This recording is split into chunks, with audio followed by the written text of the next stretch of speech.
She entered the waiting room. Oh, a girl who's A early. girl who's 3 minutes I late. fucking love girls. I Hey, fucking love early is women. on time. On time is late. I, Vivi Hayes, hereby request Josh Ovalle for collaboration with the Internet is Dead podcast. Please, Josh, be a guest on the podcast. We miss you. You are so much more important and notable than me. Talking because we were like going through your like Instagram and stuff like before like to research you, and we were like, okay, prettiest girl in the world. Literally. Oh, Yeah. yeah. Well, thank Yeah. you. Thank you guys. That's really... I don't know who does the emails on Charm School. Is it you? Is it you?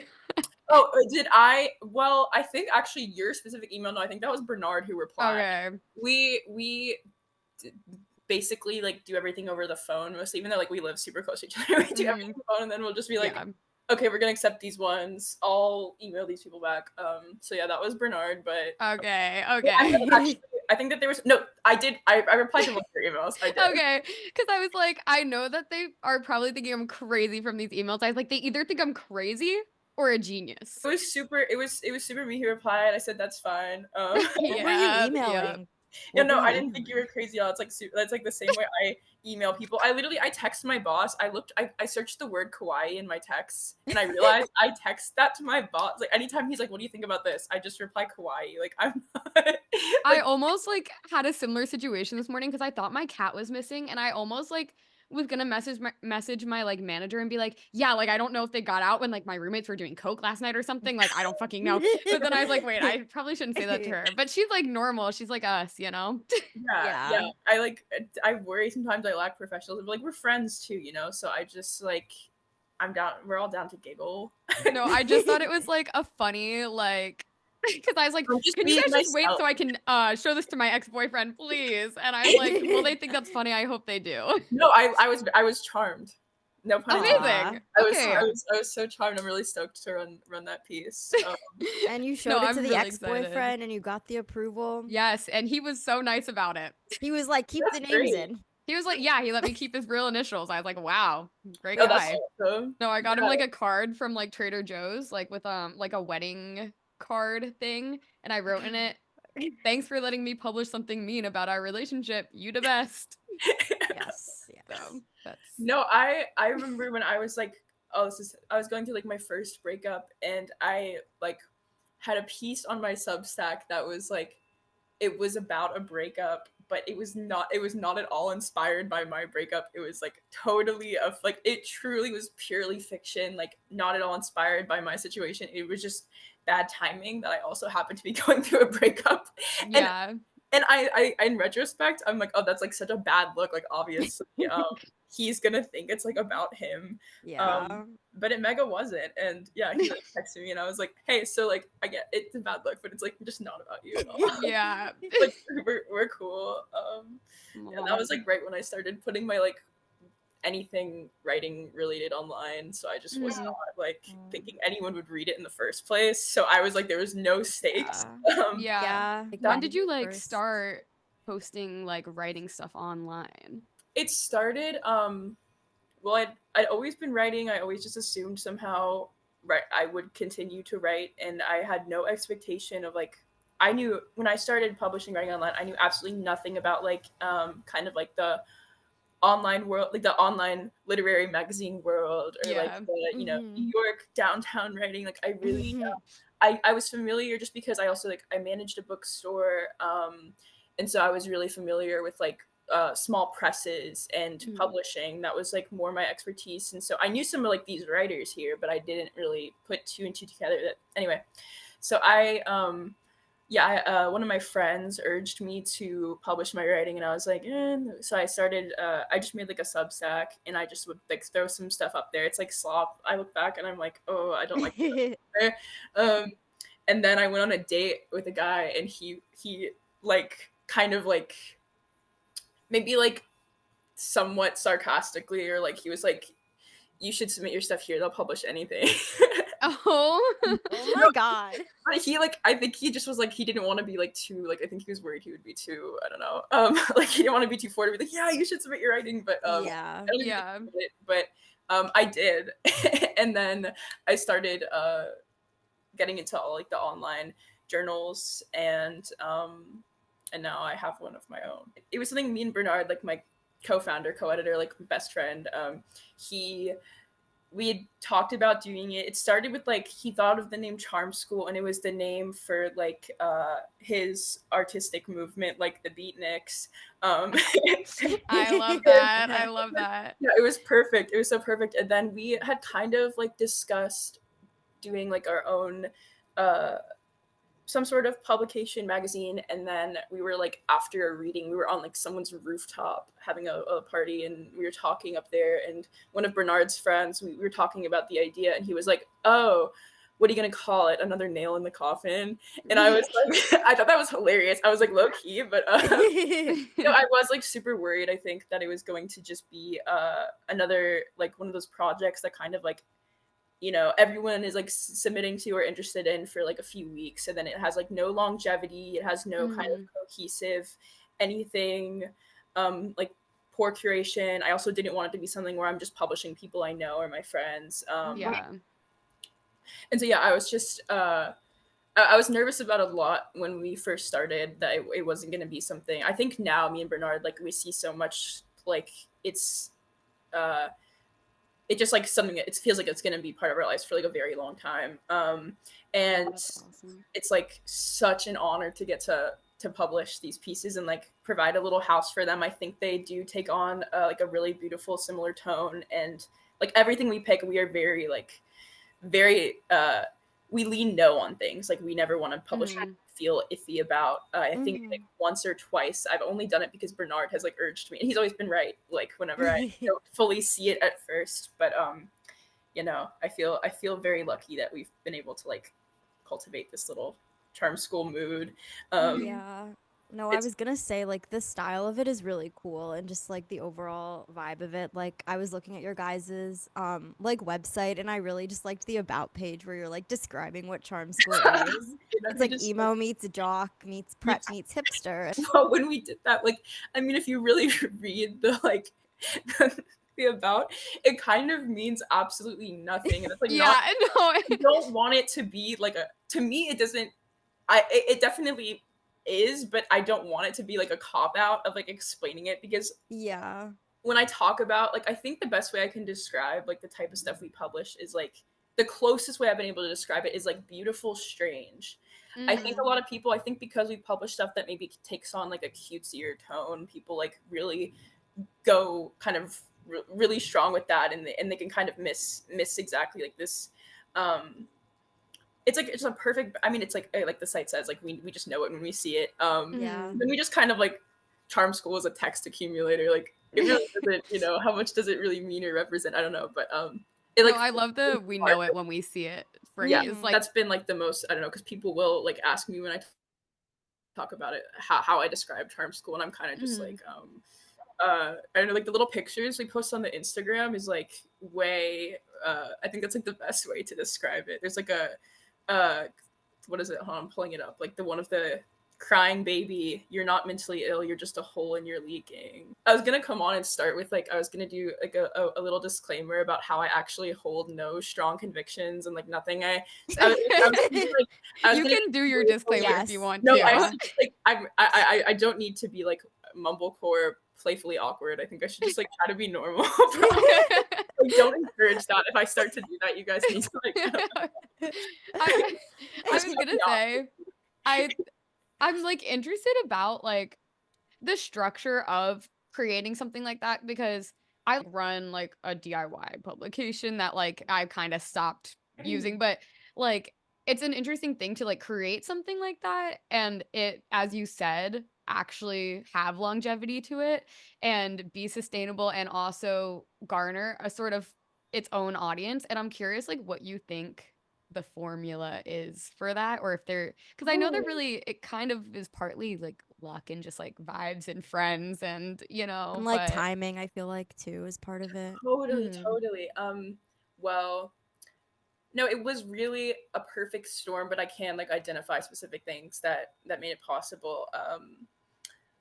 Well, first thing is like doing it with Bernard, someone who like I just admire his own writing so much, and we just have we've just liked similar things, and kind of where our tastes like really intersect. There's a huge, the center of that Venn diagram is pretty big, and like that is charm school. So it was kind of like, even though neither of us could like perfectly vocalize what exactly it is we liked, we both knew. So we had like a kind of a clear vision. Mhm.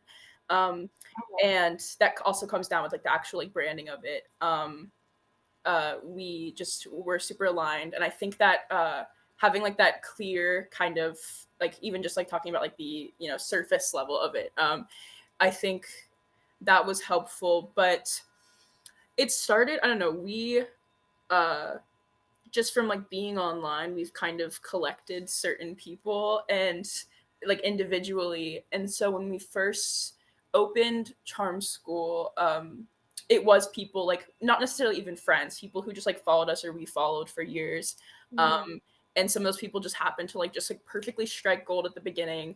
We published a few pieces, and it was like it totally felt like we had like our tone developed. Mhm. And then uh, everything we've published since has kind of followed suit.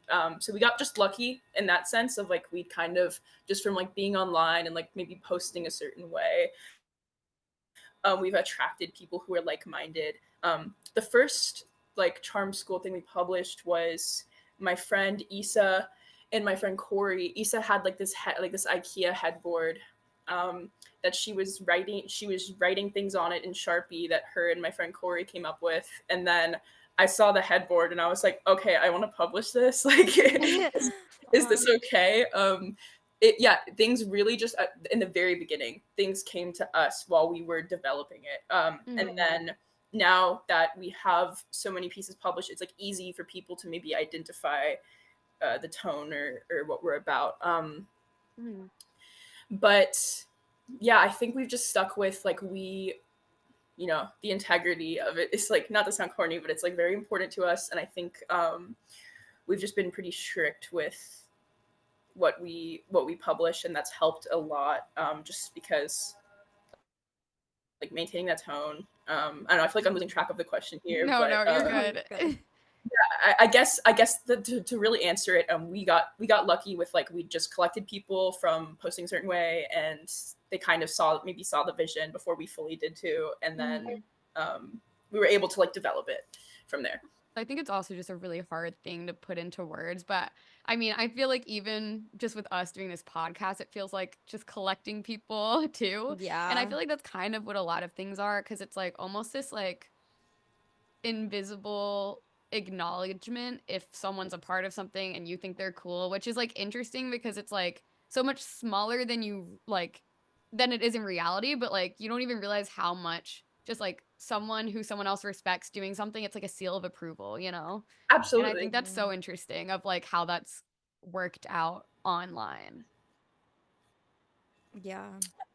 I think I've always like the reason I am online, or how I've been able to like justify my maybe being online too much to myself, is that I'm collecting people. It's good things will happen from collecting people. I mean, truly, like I always grew up. I was like on, uh, I had like a oh god, I had like a multi fandom Tumblr when I was like 12. Oh, Like I Yes. yeah. get in. Yes, it was super hulag. It doesn't matter. We don't need to get into all. Um, and then I don't know. I was like I'm very extroverted. I'm very social, and so I did feel really strange. I'm like, oh my god, am I a freak? I'm just like sitting in my room on my computer all the time. But I really was just looking for like-minded individuals, and then Mhm. um I mean that like I just promised myself, I think when I was older, I was like, this has to translate into my real life. I know that I want to move to New York. I think this will be a good way for me to meet people. And by the time I did move to New York in August, like my friends were, I already had tons Yeah. and tons of friends here. I met my roommate on Twitter. I met my old roommates on Twitter. Uh-huh. I met my boyfriend on Twitter. I met my best friend on Twitter. Like it goes on, and it's like since Stop, I'm that's so able to sweet. That's awesome. justify it, is like it's just like bled into my real life in so many ways, and Yeah. been like mostly like almost entirely positive, except for like Mhm. me being exposed to like stupid discourse that makes me want to stab myself all the time. But Yeah. Mm. That's really cool though. Like just getting to meet all of those people and then seeing it translate to real life. Like like I I had a birthday party and just like looking around the room and just knowing like I've met all these people in different little corners, pockets of the internet, based off different interests. It was just very like blew my mind to see everyone in one place. mm, that's so Wait, so cool. you said you moved in August? Yeah, I came here. We were doing like a the perfectly imperfect base victim show. I came here for that, and I accidentally, I didn't mean to move to New York permanently. I just did. I came here. I was like gonna stay for a few weeks, and then I just never left. Um, That's Aw. awesome. Stop. That's really sweet though, because like, I don't know. It seems like New York has that sort of draw, especially when you're already kind of intertwined in a social scene. Like, I feel like it'd be hard to leave. yeah, it was really I don't know. I was like I just didn't think I would move before I like graduated from school, and that was kind of what was holding me back. Mm. And I also like am fully supporting myself off my job. Like I Mm. was like it might be a little hard to like also balance school and that in living in New York, but we make it work. We make Mm. it work. Yeah. I'm just curious to know kind of like a timeline of like you like joining Perfectly Imperfect and then like Yeah. because you're an editor for them, right? Like and like how you kind of got involved with that and then moving to New York, like you moved in August and yeah, just like a general timeline of that. Mm. Yeah, And like, where absolutely. in school were you when you also like started there? Like, are you still in school now It's or? yeah, mostly it's complicated. Okay, cool. No, Awesome. Sounds fun. I'm in school. I might have to be kind of careful with what I say about my school thing because living in it's complicated. Okay, Okay, Mm. yeah. I'll just Okay. um so I was I started school late because I used to like I postponed beginning college because I was like I was in New York trying to model for a while. I was like signed. I since retired, but this was like a few years ago. No, So I saw your pictures, like your modeling ones when I was stalking you, and I was like, oh my God, you are like actually the prettiest girl ever. I was like, oh my God. thank you. I don't know why I like still get like shy. I'm like that's like that feels like just a different life. It feels like a different Yeah, person. no, Um, that's crazy.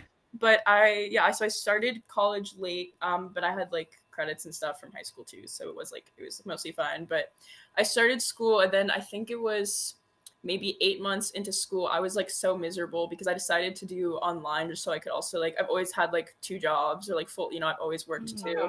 Um, so when I quit modeling, I just started working. I worked at a bookstore and I worked at Macy's, and then I was like constantly working, and then I was doing school online. And I was like miserable. I felt like the life I wanted, which like I've always known I've wanted to live in New York. I've always known like I had family here growing up. This was the only place I've ever wanted to be. So uh, I was just like miserable every day. Was pushing the boulder up the hill. Just nothing to smile about. And then I think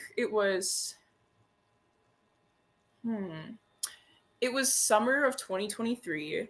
There was a post on the perfect, and I had been a fan of Perfectly Imperfect for so many reasons, but they posted that they were looking for an intern, and I just like immediately whipped up a cover letter, and I really just talked about like my favorite posts that they've done, and like why I just talked about I felt very stagnant back in Atlanta and like disconnected from like this like cultural artistic scene, for lack of a better word, like that I knew so much about that like nobody knew about where I was, or like very few people did. I just felt super like isolated, and I just felt like I was going crazy with all this like interest and excitement about it. And then yeah, I was an intern for I think that entire like fall semester, and then in January Tyler asked me to come on as like a as like a official like associate editor title. Mm. So yeah, it's been more than a year now of that. And yeah, I don't know. When I started, I mean, when I was an intern, I was kind of just doing like the same thing I'm doing now, just a little bit like less of a workload because now I basically like it's I'm just working on the newsletter. That's like where my Mm. yeah. So and then also like help like promote the app and stuff. And then I run like I help with the socials and I do like the posts. And I'm like running the Twitter and I'm trying to I've just been tweeting like a fool on there. That's so fun though, yeah. That is It's so really fun. I really love my corporate Twitter account. Um, cool. but it's Well, really when good. you have a fun one to control, like it's so fun. Absolutely, it's honestly dangerous that I'm the one doing this. I tweeted yesterday. I posted, "Does anyone have a phone charger?" Like, what? No, but I think every like corporate, I feel like perfectly imperfect though. Like you can't even like say the not even corporate, but like you know what I mean. Like Yeah, Yeah. just like any corporate account, I think they just need a girl to run it. no, Like they just need a girl absolutely. our age to run that Yeah. shit. Because it's Well, like my a fan account, kind of. Like, that's what it's giving. absolutely. Mhm. There's the incredible Vita Coco tweet where it's like, toss your hair in a messy bun, you know, listen to some Blade, Yeah. drink some Vita Coco and handle it. Like that's like one Mm. of the greatest posts of all time, and it will outlast all of us. It's like pure, like perennial and beautiful. And that was like my buddy at Vita Coco. But like before I even knew him, I was like, this is like one of the greatest posts of all time. Yeah, I love that. That's insane. I haven't seen that post. The way that they used Blade in there, like, okay, all you have to do is say Yeah. Blade in a tweet and No, it yeah, blows, it really it it goes wasn't like viral. this. It wasn't this, incredibly involved or like genius tweet, but it was at the same It, time. I mean, yeah. it's it coming from a corporate company and them saying Blade. That's what it is. It was so exciting. I Yeah. truly, that's the only word to describe. It was so exciting. That is interesting though of like that becoming the cultural norm because we talk about this a lot of just fan account culture and like online culture becoming what you have to do to then like have a job and that's become people's jobs and it's just a very interesting environment now. Yeah. Yeah. Or No, like, yeah, companies on like TikTok or Twitter or anything, and the way they interact and respond on socials is crazy. absolutely. Yeah, there's like, I mean, like those like tend to even go viral every time. Like if the official Oreo account says something like totally savage and out of pocket, it's like, Yeah. oh my god, It's I don't like know, Oreo, what the fuck? girl, you're crazy.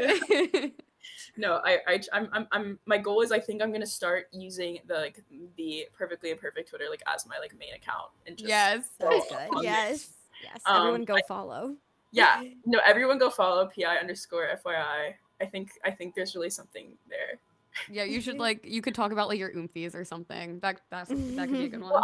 I think that honestly, what would be interesting to do on the PI account is just to like get into like all of my life drama and using, like legal names, Yeah. stir the pot. But no, perfect imperfect is very like, for lack of a better word, like wholesome. It is very pure to me, and I like it to be that way. So I'm like also trying not to like test the boundaries too much. Yeah. Yeah. But it's really cool that you were originally like a fan of it and ended up getting to work there and like I'm curious how like from being a fan watching the newsletter shift into something bigger than just a newsletter. Like I'm Yeah, curious what you could describe for people who maybe aren't like super familiar with Perfectly Imperfect what it started as and what it is now, like just your yeah, perception of it. absolutely. So yeah, it started I think about like 2 years before I came on, maybe 3 years. It's 2020, so yeah, probably, yeah, three-ish years. And it was just a newsletter, and they'd have creatives in all mediums. Like they would have like, actors, musicians, writers come on and just talk about a taste of their taste. So they'd come Mhm. on and um, just recommend what they're into. And I thought that like from the moment I was familiarized with Perfectly Imperfect, I thought that was like such a cool, like a sick concept. I was like, you're absolutely right. Like I really I read interviews all the time about like my favorite. I loved reading about music. I loved music journalism, and I was just Mhm. like, sometimes it does get a little bit stale. Like, Mhm. anytime, like let's say there's a new single release for blah blah blah, it's really just like the press release slightly reworded. It just got Yeah. boring. Or like interviews tended to, like, sometimes they would just ask the same questions. Like I would read 3 interviews about this band and it would be the same stuff, and I would kind of like, okay, snooze. But I was like, you're absolutely right. Like I do want to know like what sock my favorite singer is wearing. Like that's like really hilariously awesome and Mhm. really cool, and like honestly tells you so much more about a person. Like Yeah. I feel like, I don't know, you learn so much more about someone from like the things they come on and say, and like even the way they treat the format. Like some people will come on and recommend things that are really abstract, like not tangible things. Like they'll recommend like a feeling or like and Mhm. then other people come on and they're like listing like literal products you can buy. um it's just like it's so much more enlightening and fascinating to me. I thought it was so sick. Uh, Mm, and I was like excited whenever a new one would come out. And then Oh, yeah, and then when I was involved, it was just like sick to just like to touch it and have my, have be a part of it in any way. Um and now it's like fully how I like live in New York, and like I kind of owe like everything to it. And yeah, and then so when I found out about the app, that it had been in the works for just a little bit, and then I was like one of the first people on it. Like it was just us and like I guess some of Tyler's like close friends.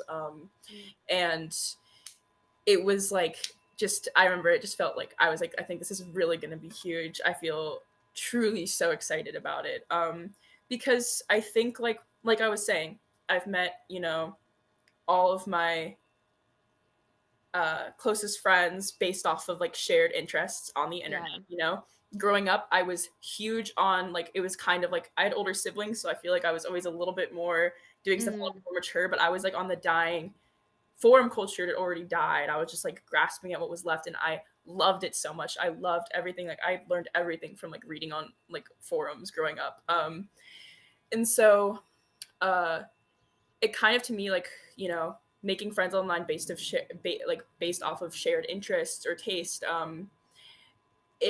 You can still do that somewhere like Twitter, and I certainly have, but you're also like just exposed to like so much like stupid discourse and stuff that makes you feel like you need to delete this permanently. I don't ever want to be like fully off social media. It's enriched my life in so many ways, but mm, there is just like so much like noise and stuff that truly just feels so exhausting. And I've never felt exhausted on Perfectly Imperfect. It really is just like I don't know. I mean, my favorite posts are like when people, I get a little bit silly with it on there, but my favorite posts are like when people talk about like just music or art or TVs or movies, like just like the very literal recs of things to check out. But no, I mean, like if you just search, like I remember I was like, I was visiting DC and I searched DC and I found some cool places. Like it's just like so easy. So, um, just always exciting. I don't know. I really believed in it myself, and I was excited to use it. And I was excited for people to come on and give me things to look into. mm, yeah. No, the concept is like so cool. I remember when I first found it and like being like, this is such a cool idea. Because it also is like, because I used to watch a lot of favorites videos on YouTube back when those were really popular. And So that's like what it is basically. Like it's that like reformatted in this like cooler way with like a cool brand attached to it. And I just remember thinking that it was so sick. And yeah, I'm curious, like you said you joined in 2023, right? That was when you started yeah, interning. yeah, Like summer 2023. I'm curious, like what, or like I guess like how big it was at that point, or like just where it was at that point in comparison to where it is now, and like kind of like if you saw it grow a lot over the past like year, 2 years, I guess, because I feel like it has grown a lot like recently, in like the Absolutely, last year, it's like exploded. absolutely. Yeah, when I started, I don't know. I feel like maybe I mean, I don't perfectly remember like actual like follower counts, and things like that. We were also when I started, we were on Substack, which we're not on anymore. We do it all yeah. through Mm-hmm. like the PI site.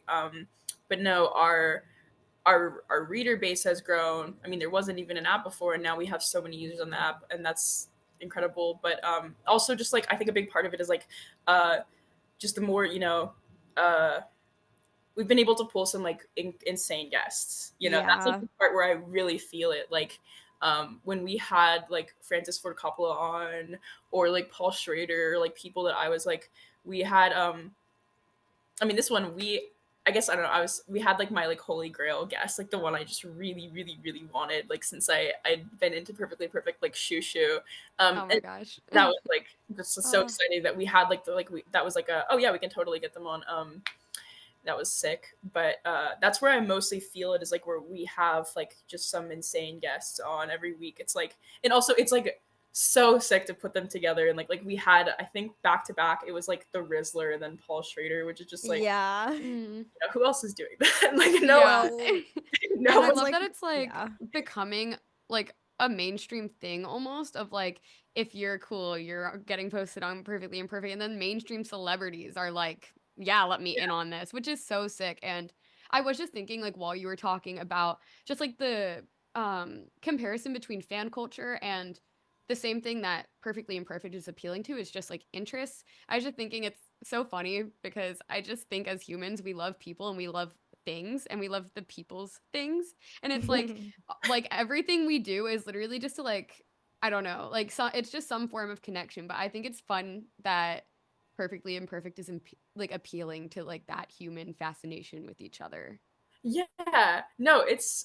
I mean, yeah, that's again, that's the reason I thought this was like so much like more interesting than just like a traditional interview. Yeah. It just is something about it. Just really like, I don't know, shows you a lot more about a person. And yeah, every time like I get like in my emails someone's recs come in, or like I got to talk to Michael Shannon on the phone about his like on a phone call, which is crazy. It just like does totally show you a side of a person, and it's just awesome that these are people I really admire too. Mm-hmm. Yeah. Yeah, no, it's been really sick. And then yeah, so like with the app, I don't know, I think people like following. I mean, I know I do like every like it's funny. I was like at like a party with my friends, and they were all like everyone revealed to me they were like, oh yeah, we have like our notes app list of like things we're going to recommend on Perfectly Imperfect. Oh We're my god. important enough to get one. Oh my God. That's so sweet though. That Like is I love really that being sweet. something that's people are like aspiring to do. Like it's Yeah, cool that we have Yeah. something like that and it's independent because I think journalism really has like gone off, like I don't know. It just hasn't ever been as magical as it used to feel, at least to me when I was a kid, when I was like, "Oh, like this is so cool. I'm just finding out about this person." And I feel like that like isn't satiating people enough at this point.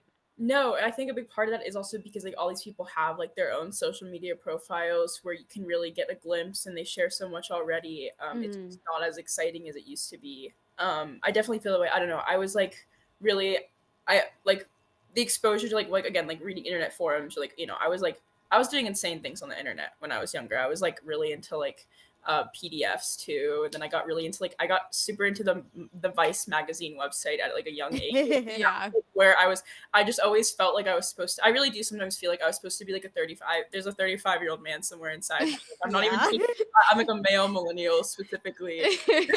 Um, but where was I going with that? Where was there was something. There was a point I was going to make. I'm trying to remember what it. Journalism, A Oh or yeah, journal. not like not journalism. satiating. Yeah. Yeah, it wasn't. It was so exciting and fulfilling because like social media was not like that huge yet, especially when learning about like pop culture. You were going to learn more on like a like celebrity Instagrams back then really were just like selfie with my frappuccino, and that's like Mm-hmm. Yeah. it's like but now yeah now like on someone like people just are so much more open about themselves, and so yeah, PI just did feel like super different and unique. And I'm like my other friend, like her mom found PI and then texted my friend what she would recommend, and she put the little emoji. Aw. I was like, this is the Aw. best thing I've seen. It was so exciting.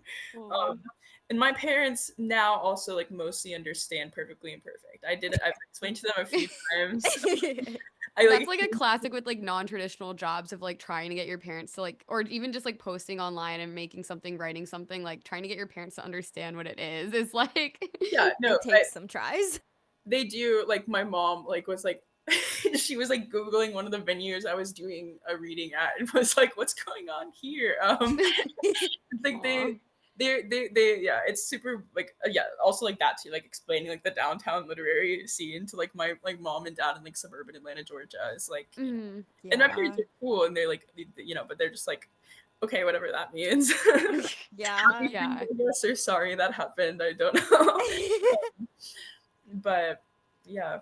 Do you uh think that like because I read this like somewhere online, I forget. I think it might have been like somewhere on like Substack or something that Tyler was talking about Perfectly Imperfect and was like maybe one day like Perfectly Imperfect like won't be the cool thing anymore. And like people up and coming are often featured on it. Like I'm just curious like I don't know. Like what do you think what like is the future of that? Like do you think like that you see that happening of like, oh well now it's not cool anymore because everyone's done it? Or like that sort of thing? That's always, yeah, no, I mean, there's like that's the idea with like gatekeeping, right? Like you want something to say like, you know, under the radar and just perfectly imperfect. Like I think our like mission is just like inherently anti gatekeepy. I Mhm. think things can be like known and still be good, you know. Yeah. I mean, it's super depressing to think like as a writer, like, okay, my stuff's cool if like a very like small amount of people have read it. Like obviously every writer wants to be exposed.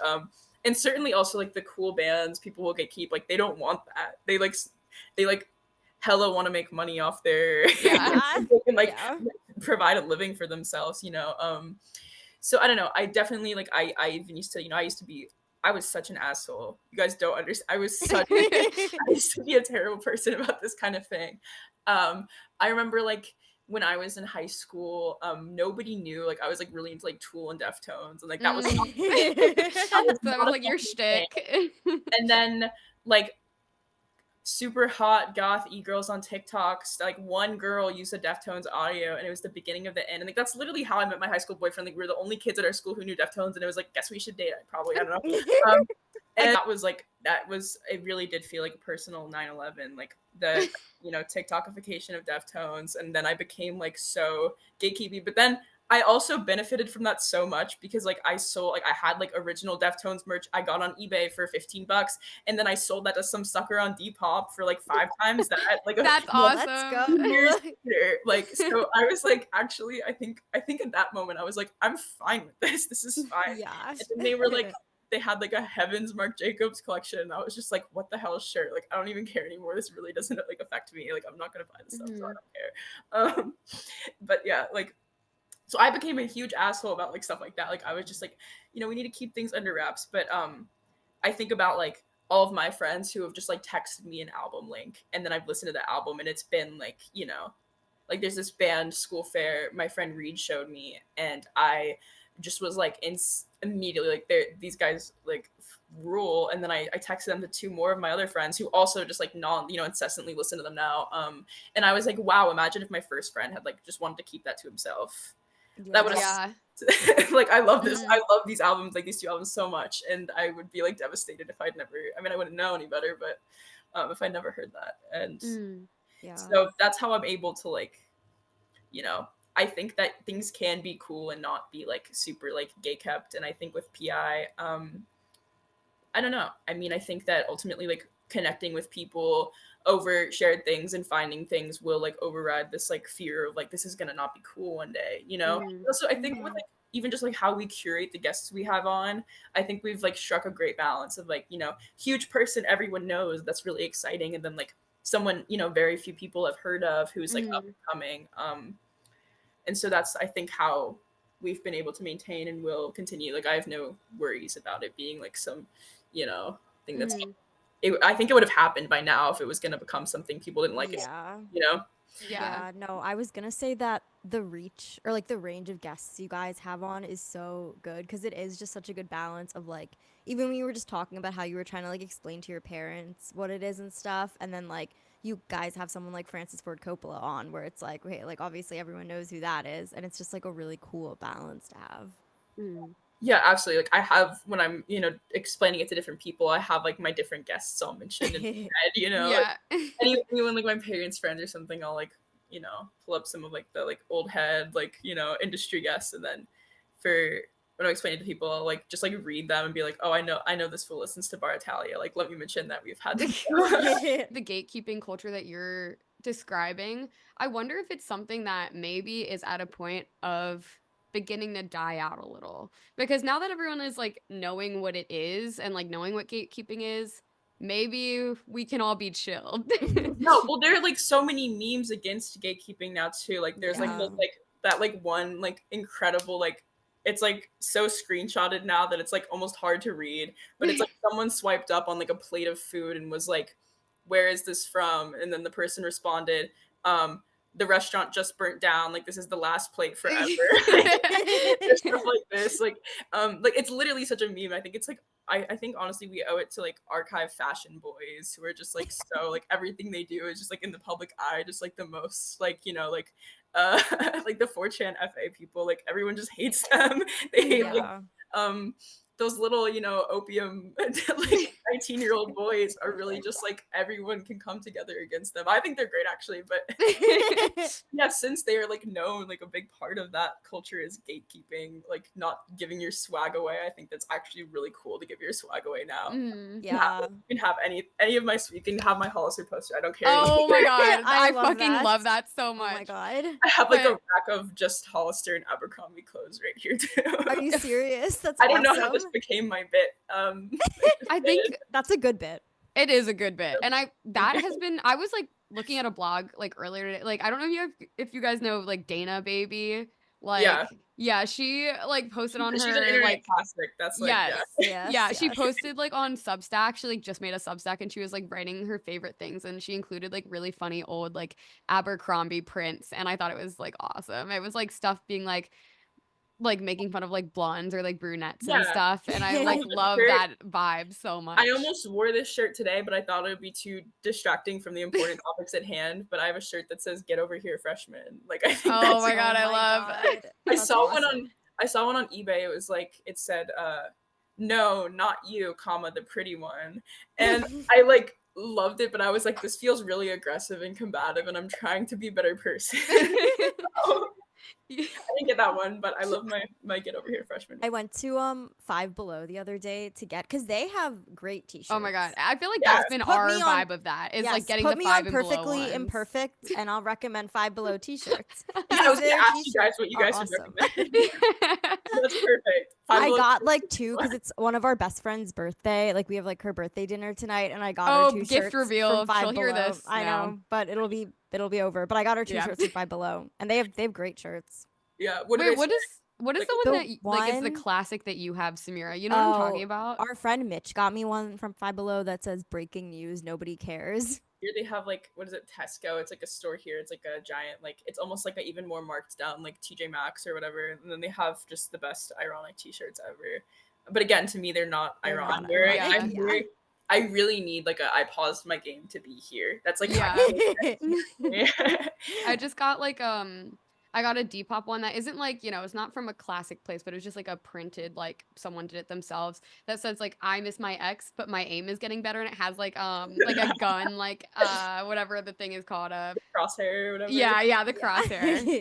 Yeah. Well, that's great. No, it's just great. That's just great. Yeah. That's No, smile. and I'm scared. I'm kind of like afraid of like cuz I feel like that's my aura in Philadelphia is talking about my ex and I'm like kind of scared to wear it around, but I'm like wait, but that would be awesome also. I think you Yeah, should I just think play the into thing it. recently is like, yeah, leaning in. Yeah. Like Yes. again, I started like I kind of uh I noticed, I don't know, I guess I'm just not a very like I'm not really a full like grown up woman yet. You know what I mean? And so then I think I took it too far when I was moving to New York. I was like, I really want to have like a 2009 boy room. I was going to get like these great plaid sheets, and then I just like already had these ones. I didn't want to spend money, but that would have been like the kicker. But I really like me and Bernard have been calling it like a Converse boy room. Boy Oh my god. Converse room is like super the vibe.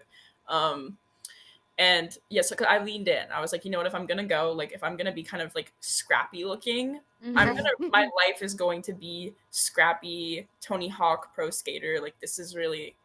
This is going to be everything to me. I'm fully committing to this. Yeah. Mhm. Yeah. And I feel like girls doing that online recently also has just been like so inspiring to watch. Like I love seeing that, especially from girls, because I'm like, you're like, I don't know, you're like just going against what everyone else is saying, but in like the funniest way possible. Yeah, absolutely. No, Yeah. I think we're fully, yeah, nothing is ironic anymore. We're fully leading in. We're not gatekeeping anything. We're just laying it. Yeah, I mean that's like also another thing about charm school is like it's all about sincerity. Like not to be like, but it I really just want everything to be ultra sincere. Mhm. Even when Yeah. I'm even when I'm being like playfully awkward or like say something weird on purpose for attention, I'm actually being so serious too. Um, Yeah. Mhm. it's I'm tired of everything being super irony poisoned, and I think you can be silly and also be sincere at the same time. Mhm. I think it's like really inspiring just seeing girls online like doing whatever they want and then that Mhm. just like being the funniest thing ever, being the most awesome thing ever because it is like literally just them doing whatever feels right for them in that moment or in that era of their life. Mhm. Absolutely, posting feels so different now. Like the way people post Yeah. on Instagram, Twitter, I mean, every few years they'll like everything will kind of assume almost like one voice, and they'll be, but I feel like right now it is very like sincere and like stripped down and kind of like, things are more casual feeling, maybe Yeah. not in like the mainstream because everyone's like taking pictures with cameras now, which is happening for some reason, but maybe that's cool, I don't know. But Yeah, they're like bringing back the DSLRs, yeah, I heard. maybe that's also super like 2010. Like I think we Yeah. should return to like the pictures of like the like EOS, the baby lips lip balm, like the super high Oh my quality god. like Yes. Oh one, my like God. Yeah. a picture Yeah. of a girl with like pinch straight hair and like Like like cut a off jeans. chevron cut off shirt, Yes. and she's holding some object. Like Yeah.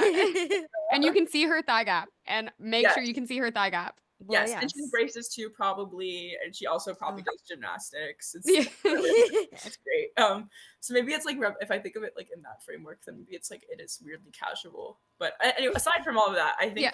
being like super like laid back about posting. I don't know. Mm. I like I posted like I was hanging out in Bernard's room and we were watching the Feel Good Inc. music video, and I took a picture of it and I posted it on Instagram, and I was like, "Is this like weird? Is this normal?" And I was like, "It doesn't matter." I was also gonna ask about what you said about like the different voices online and just like when there is kind of a collective like voice or like it leans that way because I I feel like charm school and like a lot of other stuff like just like post internet writing like isn't exactly that, but I like am curious about just like what you think about that writing sphere right now because I don't know how to like put it into words, whether it's post internet writing or like New York scene writing.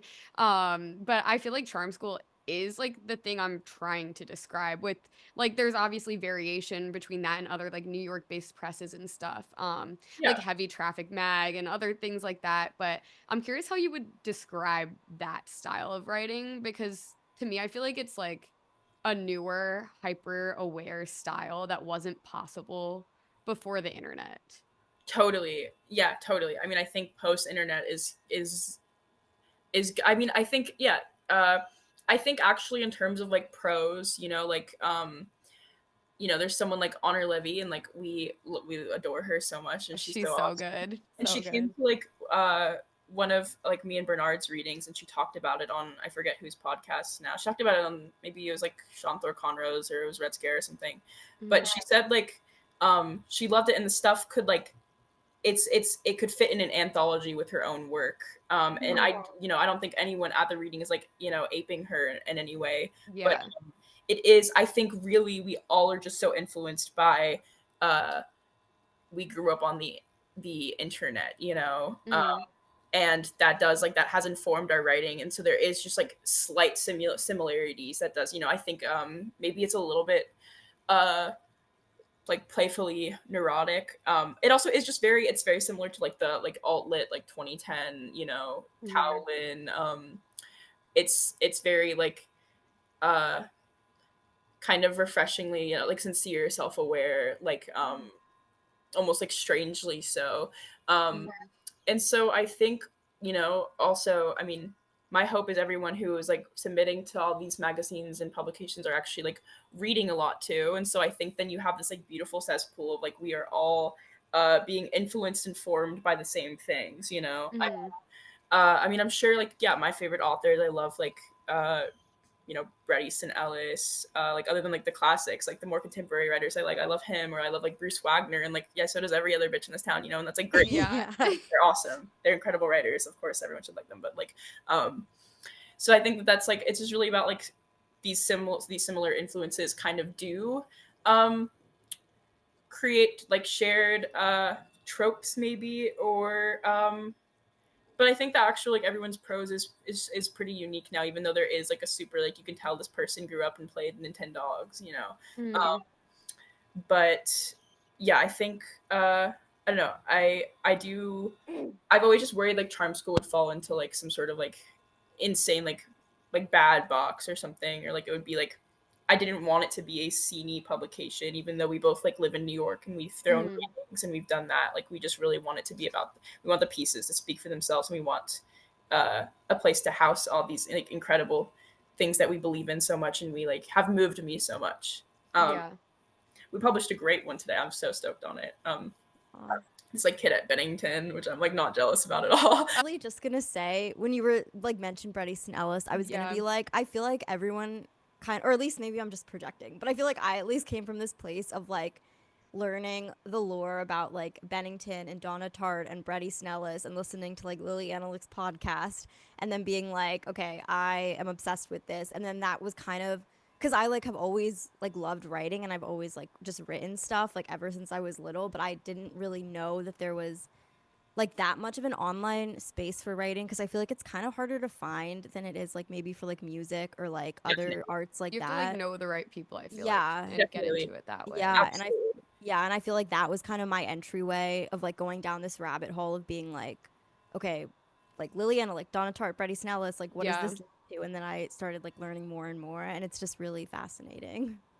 I had like a No, similar thought when like you said Bret Easton Ellis, where I was like, it's almost like we're all kind of like just taking inspiration from that. It's almost like people are writing as if they're him, but he was born now, you know? Hmm.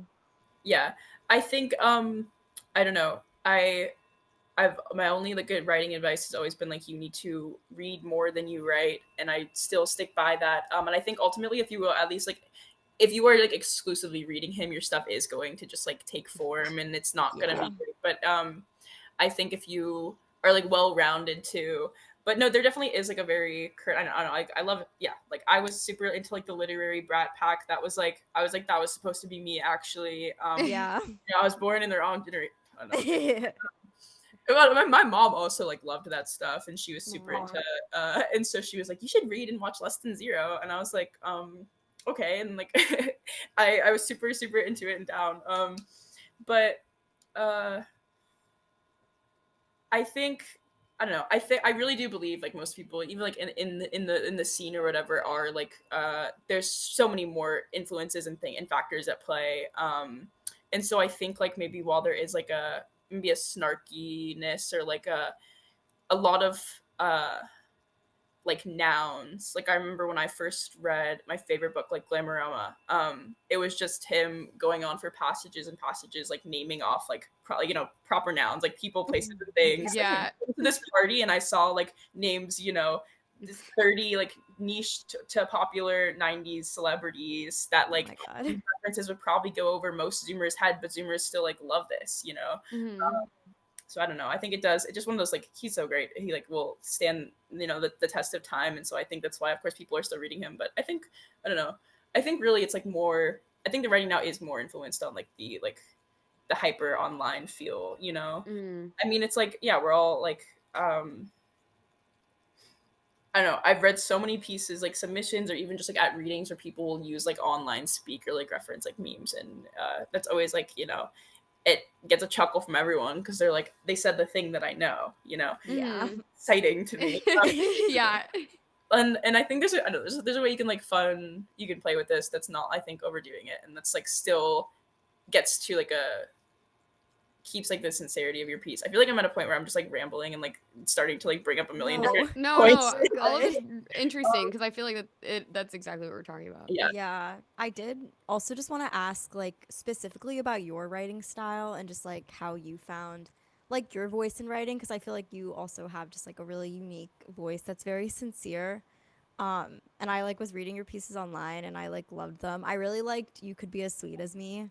yeah, that's the Yeah, one love that I that like one. worry is like my peak, and I'll never do it. No. Like, I because I love that one too. I really when I that was a crazy piece. The conception of that piece was like wild. I was on the Yeah. phone with my buddy, and I was telling him I was like, I would just like I think I was single at the time, and I was just talking about like how everything's so like I really just resent like Zoomer dating politics, and I was like I truly was supposed to be like feeding a soldier broth and nursing him back to health, and then we fall in love forever, and then yeah, I don't know, like the sugar baron aspect of that story also just I think um my writing comes from I was like a theater kid, and I loved and assuming different roles in my head and imagining like, even when I was super young I loved reading those like Dear America and like American Girl Dove books about history because I was so fascinated putting myself and imagining like what I would do in different situations, and so Mhm. um so with writing, the plot comes to me first, and I think like the strength in my writing is more like the story and the plot than actually sometimes the technical writing sometimes, which is fine for what I'm trying to do, I guess. But um I I'll have an idea, and then I'll kind of like dictate. I used to purely like my writing was dictated into my phone, and then I would go in and edit, and I would just rewrite it. Like I would just like talk to my phone, get a story out there, and then I would actually go in and edit and just rewrite paragraphs. But I don't know. It's very like the plot and ideas will come to me. Like uh I was like standing in my kitchen one day writing a different story in my head, and I was like, what if me and my like boyfriend adopted like a 25-year-old man, like that was our child, like someone older than me, like that'd be so funny. And then I just like started like I was cracking myself up, and then there's something came out of that. I really like someone once told me uh like Kafka, like when he was writing, he was like in his little whatever cabin, I don't know, he's like writing his stories, and like his neighbors could hear him like just like chuckling to himself like so violently. Right? And I was like, well, that's how I write too. Like I'm That's just Yeah. awesome. really I'm writing and I'm sitting there and I'm just like cracking myself up. Um, and then I'll like a lot of the times I'll like put in something as a joke to make myself laugh, and I'm like, wait, I can actually probably get away with keeping this. With like the You Could Be Swedish Me story, that was like very written from like a really true desire. Like I was kind of in like, I guess I realized like I was like super more in love with like the fantasy in my head in terms of like entering a relationship. I was way more attracted to like a fantasy I had of a person than the reality. And then that's like was the theme of the story that I don't think I even fully realized until after I'd written it. Yeah. Mhm. I loved that. Like I fully took that from the story. I loved it so much. I feel like you did a great job Thank you. describing it. Thank Yeah. you. Yeah, it was very. I think that story felt like writing it felt very feverish. It didn't take like it took a few days to maybe write it and edit it. But yeah, that was a lucky one. That one kind of just came to me, and I was like super like, this will be fun and silly. Mhm. And then yeah, I don't know. I really like I don't know, I'm inspired by my friends too. You know, like some of the uh you know I have a friend who just writes this amazing, like almost, I hate to use the word cutesy because it sounds reductive, but just like um I think we're all playing, like me and Bernard have also started to like have there's some weird ways in which our writing is also like, I sometimes feel like I'm copying him on accident and he said the same thing about me, but then it ends up like I'm so glad if we are influencing each other because I think we both love each other's writing so much. And so Mhm. that's also how I feel, I guess, about like the scene in New York or in LA. Like um I think it just comes down to like you can tell when you read someone's piece if they like, or someone who is in this online writing sphere, if they're like in it because they love reading or if they're in it as like a, they want to be a writer, and there's a difference. And I think honestly I encounter so many people who love reading, and I'm always like, sometimes I get very black pilled and scared, and I'm like, no one is reading anything. Like I stopped submitting my writing for a long time recently because I was like, I have to sit here and read like 50 pieces Yeah. a day to balance out like Yeah. people who don't read anything, and that's all of you. Yeah. But now I've just been like, no, I think tons of people do read and really engage, and so I think if we're all influencing each other, that's just proving that we're all reading, and that's great. Yeah. Yeah. No, I get into like a similar headspace. Anytime like I feel like I don't have enough time to read, even I like start freaking out. I'm like, I'm not learning anything new, and I'm not hearing other people's voices, and I'm it's becoming one dimensional, and I have to go read 5 books before I can write anything else. Yeah, Yeah. no, I'm also in that headspace right now. I'm like, sometimes Yeah. I'm like, I'm taking a writing sabbatical. I'm literally just going to read because someone has to. Yeah. Someone has to get those rates up, those literacy Yeah, rates. You're we have balancing to get the these, equilibrium. these numbers up. Yeah. I want Please, to see a please. 5% increase by next week. Yeah. These Goodreads book stats. Yeah. No, I think that everyone should have like your Goodreads like yearly progress should be on your forehead at all times. Yes. We Good should And that habit. would treat that shit like Spotify Wrapped. Like I don't like no, True. that would actually change the game, and but I that would actually change everything for the better, probably. I'm curious also which writers you've felt. I know you mentioned some like Bret Easton Ellis and I forget the other you said, but like just who was what'd you say? Bruce Wagner. Yes, Bruce Wagner. I'm curious who else has inspired your writing as a final question. Ah, well, that's such an interesting question because I was just talking to my boyfriend about this. Like, there are so many writers that I love so uh, deeply, but I don't think they necessarily inspire my writing in any way. But Mm-hmm. that means they definitely do, just subconsciously. So I really love I love contemporary writing. I think people are like embarrassed to admit that, and I think that's stupid and silly because it's great. So I really like I know I'm so lucky to have befriended Manuel from Expat Press, but all of the expat releases of the last few years, everyone I've read has been incredible. So I always tell people like probably one of my favorite contemporary writers is Calvin Westra. Um, he's got this book Donald Goines that I just think is like perfect. And then I really love I don't know, like DeLillo and Pinchon, and those are like that's like, at least what I consider like classics in my head, and it's so not. Yeah. But, Yeah, no, I it's like super not. I don't know. I mean, I loved. Gravity's Rainbow is like Shakespeare. Yeah, exactly. It's literally it's also forever and perfect. I'm gonna look up on my bookshelf and see what I can talk about. Yeah. Oh, I love like I love Ballard. I love Dennis Cooper. He's also I've said he's my favorite writer. Um, yeah, I think probably Dennis Cooper does also play a lot into my writing. I really love disgustingly grotesque writing. I think because like since I've gotten sober, um I think it's like a weird I've talked about it's like a strangely reading like really grotesque horrible things has been like a good way for me to like feel like less alone with like all this like noise in my head all the time. Mm. um That's so it's interesting. like I'm strangely comforted by all these like weird like Dennis Cooper, or like there's this like Apocalypse Party publishes this author BR Yeager who like wrote this book, maybe it's pronounced Yeager, I don't know.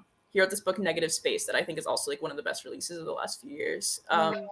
So yeah, Dennis Cooper has a great blog where he talks about his favorite things he's read all year and favorite. Really, we should have him on Perfectly Imperfect because he just loves to recommend things. But he recommends books every year, and they tend to be like all the books that I've read that year that I liked. He's like has talked about on there. So I really recommend that. That like finding that blog changed my life. So yeah, those are probably my favorites. Him and like Dennis Cooper and Bryson Ellis are like the ones that I've read everything and I like know Mm. everything about. I also love Gary Indiana. He's great. Rest in peace. I'm trying to think of. I'm like, there's totally gonna be like some book that I've been like dying to talk about that I just. Oh, my friend Nikki Rawl wrote this incredible book that was put out by Expat this year that I really really loved.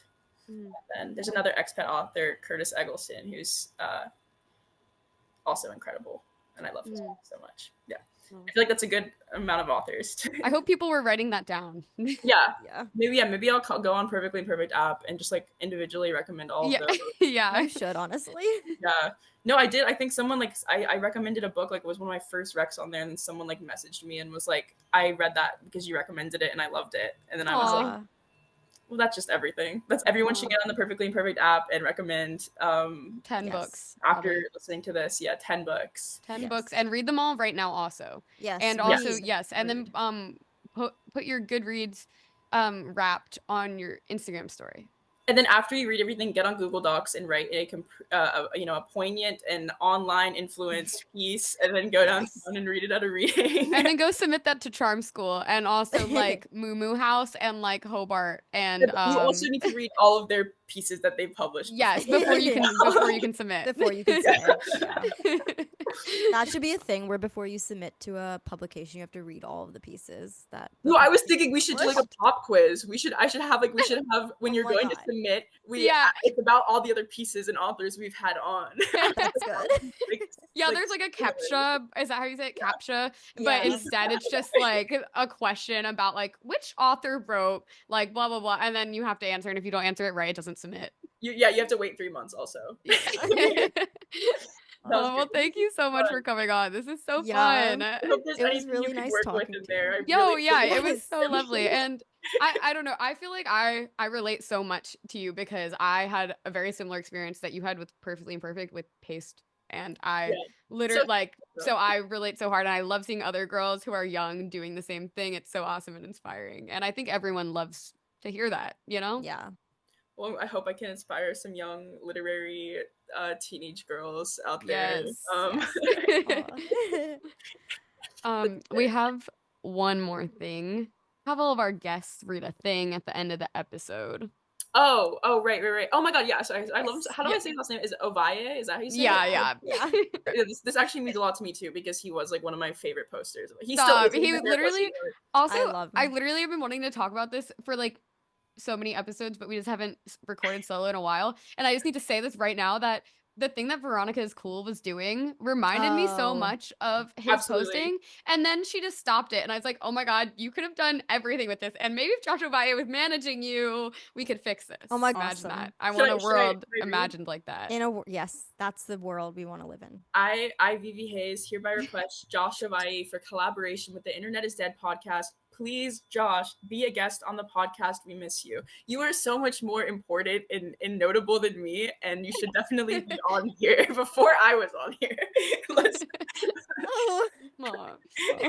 thank you so much Yeah, for thank you. This is coming so on and sweet. everything that you said. It was really interesting, and it's just really cool to like hear just like your story and just like how you got to where you are now. Yeah, no, thank you guys so much. This was so sick, and Aw. this is probably my first and last podcast appearance ever. Thank No, you did great. You were amazing. Guys. That's And exciting. if you're ever in Philly, literally tell us immediately. I was Yes. also gonna say I'm Let's actually go. moving to New York in April. Well, let's link and build. Let's do a So- charm school coffee. Let's do a charm school internet. Oh my God, is- yes. Yes, it'd be so fun. Yes, I'll be moving in Let's break. April. And I will Brittany be living under her sleeping- bed Yes, also. Brittany will be sleeping on my air mattress. Oh, Under fabulous. her bed. Yes, under That's in my Wait, closet. Samira, you should get one of those loft bed things, and then that could be good I don't for know your if room. I can fit that in my 'Cause like. My buddy had like this strange like beanbag mattress combo, and that was the best sleep I've ever had in my life. I don't know what it is. Whoa. I'll look into it for you because that Okay, was yeah, let us know about I'm that. trying.